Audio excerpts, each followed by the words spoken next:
we have been discussing about the transportation, and in that we have seen the transportation is related with the circulation, where the blood and the lymph flows throughout the body.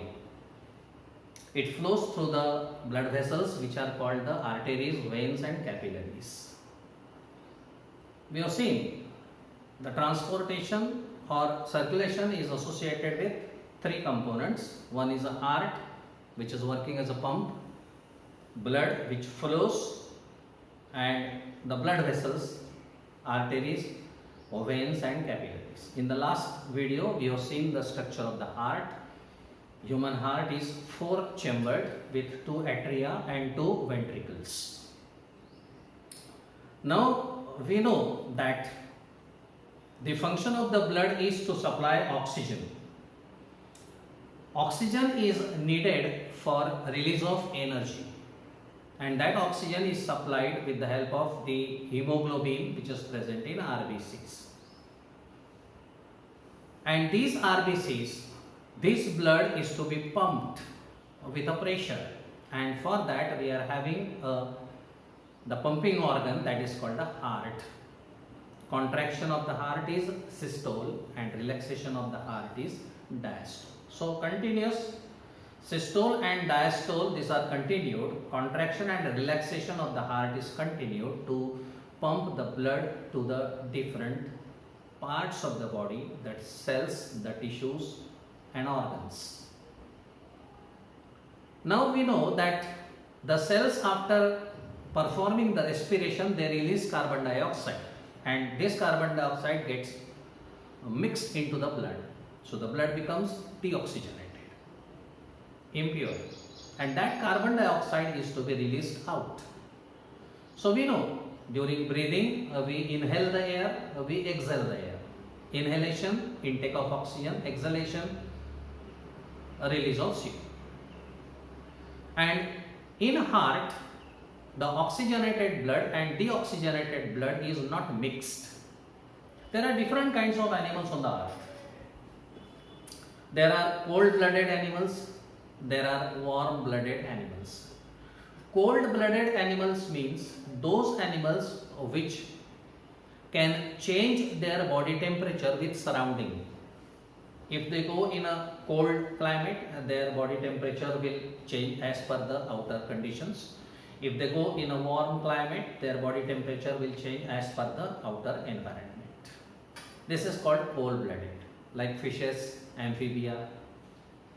So in their body, the body temperature is not to be maintained. And for that, in such animals like fishes, in fishes we find there is a single circulation. Single circulation is there. In fishes we find the fishes have got the gills. The gills are there, and through these gills the water will enter through the mouth, and from these gills the water will come out. So it is coming out like this, and the exchange takes place here. And the oxygenation which takes place in the gills, that oxygen is taken up by the cells. So heart has to pump the oxygen, and the exchange takes place in the gills. So there is a single circulation. The blood passes through the heart once only. So it shows single circulation. In some amphibia, which can live in water as well as on land, and some reptiles, they show three-chambered hearts. This heart is two-chambered.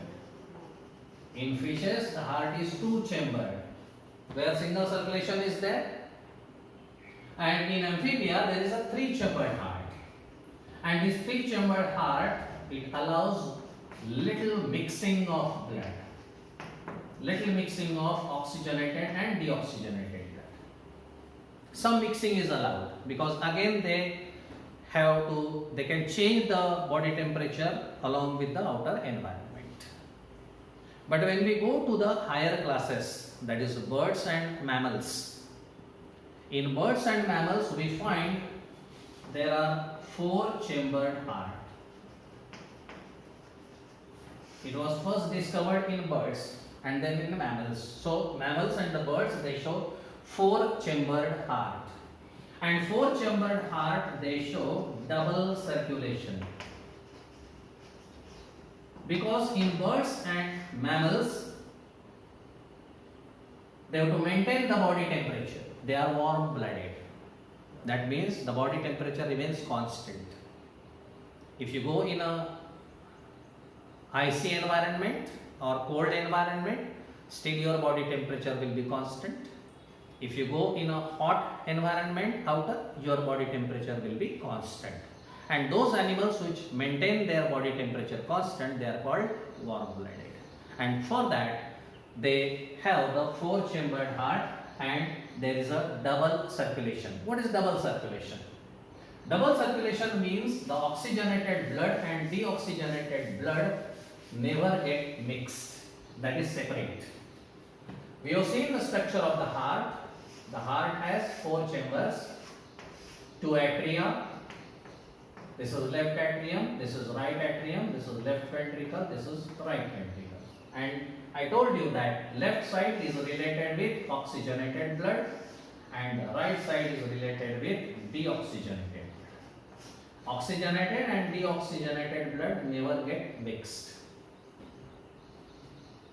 So, in birds and mammals, in four-chambered heart, during double circulation, the blood flows through the heart twice. Two times the blood will flow. Because ventricle is the pumping organ. Once the blood will flow from the left side to supply oxygenated blood to the tissues. And second time, when the tissues and the cells will release carbon dioxide, that carbon dioxide is to be released out. For that, the same blood, that is a deoxygenated blood, will pass from the right side, that will be supplied to the lungs for purification. So the blood will pass through the heart twice. Once oxygenated blood to supply to the cells, and secondly the deoxygenated blood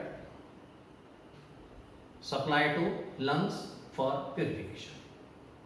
So the blood will pass through the heart twice. That's why we call it a double circulation.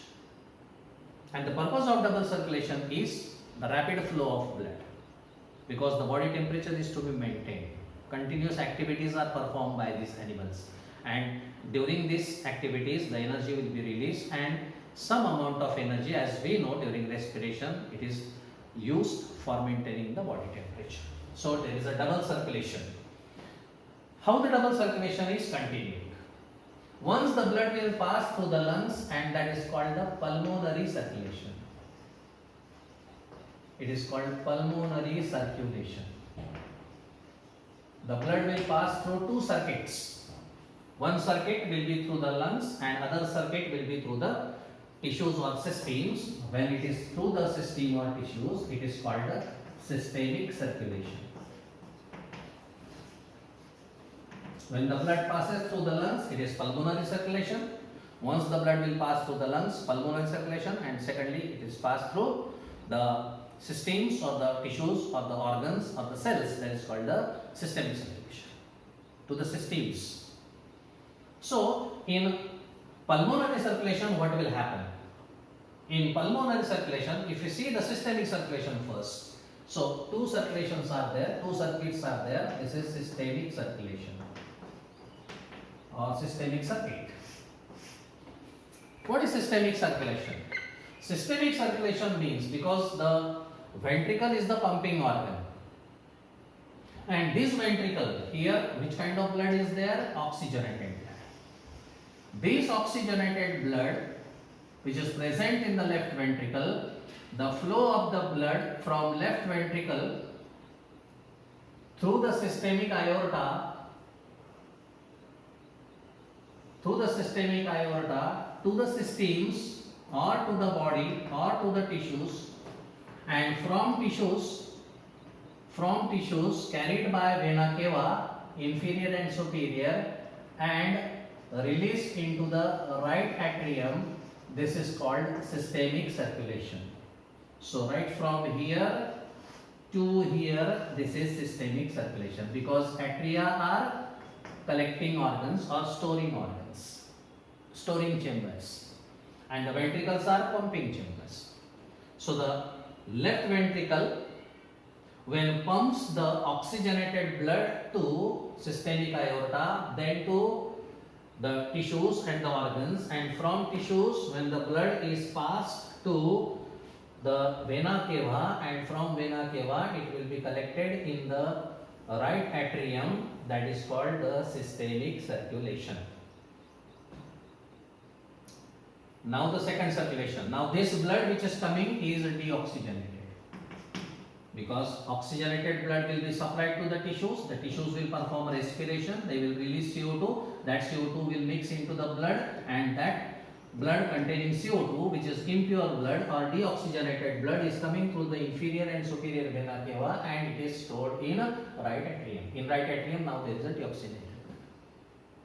So once the oxygenated blood has passed through these chambers, and now the same blood, if there is a 5 liter blood, the 5 liters of blood which is supplied to the body, all the 5 liters of blood which are now impure, they are to be purified.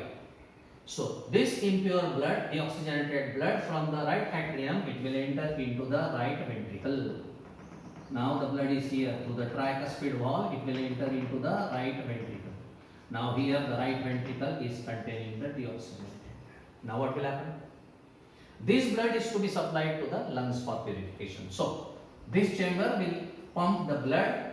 The deoxygenated blood is passed through the pulmonary artery.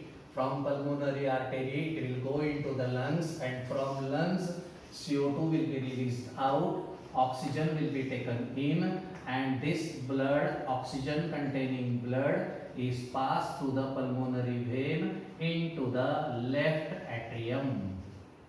So this is pulmonary circulation.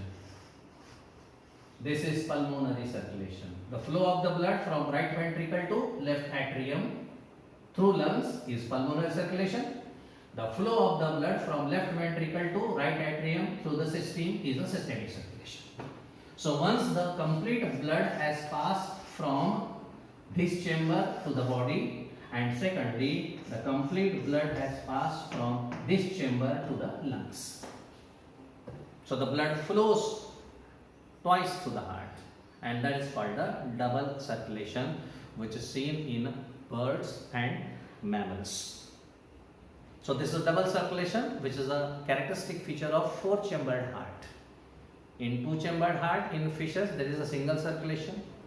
In 3-chambered heart again there is a little mixing of blood is allowed, because these animals, they can change their body temperature with the environment. They are cold blooded, and those which are warm blooded, which maintain their body temperature constant.